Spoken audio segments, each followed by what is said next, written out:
নমস্কার বন্ধুরা, আমাদের আজকের বিষয় দেবাদিদেব মহাদেবকে খুশি করতে নিবেদন করুন এই 5 ফুল।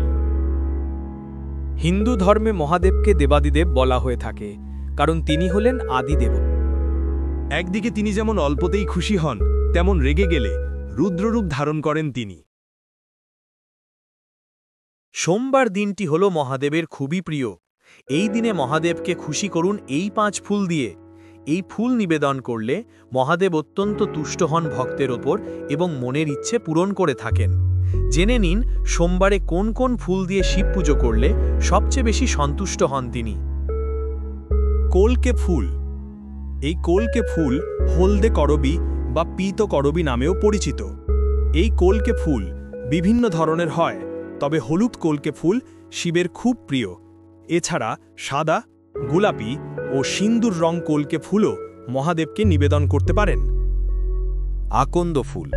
সাদা ও নীল রঙের আকন্দ ফুল ভোলানাথের খুব প্রিয়, তাই সোমবার আকন্দ ফুল নিবেদন করতে পারেন। বলা হয় এতে ভক্তের প্রতি বিশেষ দৃষ্টি দেন মহাদেব।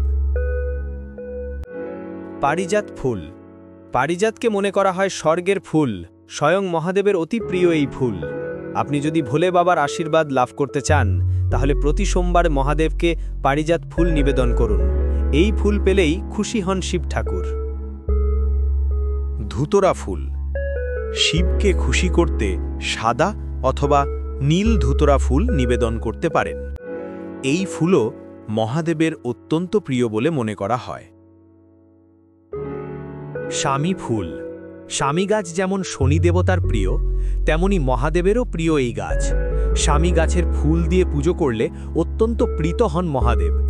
ভোলেনাথের আশীর্বাদ পেতে প্রতি সোমবার তাকে স্বামী ফুল নিবেদন করতে ভুলবেন না। নিয়মবিধি। সোমবার সকাল সকাল ঘুম থেকে উঠে পড়ুন, স্নান সেরে পবিত্র হয়ে নিন।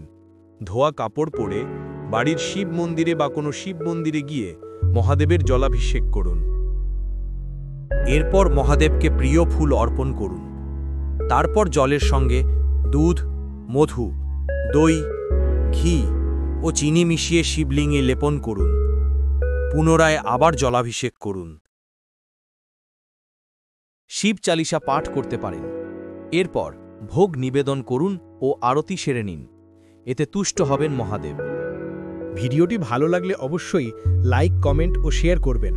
আর আমাদের পেজে ফলো ও চ্যানেল সাবস্ক্রাইব করতে ভুলবেন না, কারণ সামনে আরও আধ্যাত্মিক ও পুরাণ ভিত্তিক ভিডিও নিয়ে আসব।